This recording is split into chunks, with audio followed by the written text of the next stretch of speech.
पिताजी हैं, मामा है हमारे। तो और यहाँ पर सारा कुछ हो चुका है। तो इंडस्ट्री में भी हम ये बोलना चाहेंगे, प्लीज इस विवाद को कुछ विवाद बनाइए मत, ये खत्म हो चुका है। हम लोग बहुत अच्छे से पंकज से भी माफी मांग चुके हैं, पंकज भी हम लोग से माफी मांग चुका है, खेसारी भी बोल चुके हैं कि हाँ चलो जो हो गया गलती बाबू माफ करो।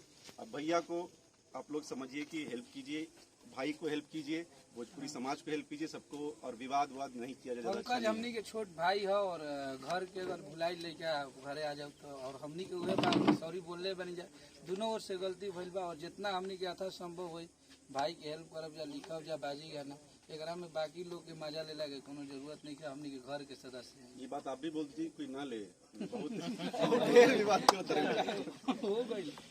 ठीक, ओके, कट कर ना। सबके सर्वसम्मति बा। दोनों परिवार की गलतफहमी के चलते ये विवाद भइल हटे।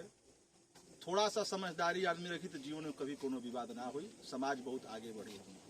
कलाकार समाज ये लोग के खूब आगे बढ़े, लोग बिहार के नाम रोशन कर। और भोजपुरी के कोई जात पात नहीं है। कलाकार का कोई जात नहीं होता है। कलाकार पानी की तरह होखेला, जौना बर्तन में रखा वो आकार के हो जाए। सब लोग के अनुरोध बा, सबसे अनुरोध बा, जितना भी सबको देखा था कि ये पे कोई कंट्रोवर्सी ना करे और कोई भी किसी के विवाद में टीका टिप्पणी से बचे। और ये बेचारा बहुत अच्छा लड़का है और आगे ये इन्होंने वादा किया है। और हमारे विवेक जी हैं जो आए हैं मुंबई से चल के, तो हम ननिहाल आए, कोई दिक्कत नहीं है, ननिहाल में है, हमको पेड़ा खाता नहीं है, दिक्कत नहीं है कोनो। इन्होंने बोला भी है कि इस पंकज के लिए ये नाम करेंगे, काम करेंगे। और काफी अच्छा लगा यहाँ सब लोगों से मिलके हम लोगों को।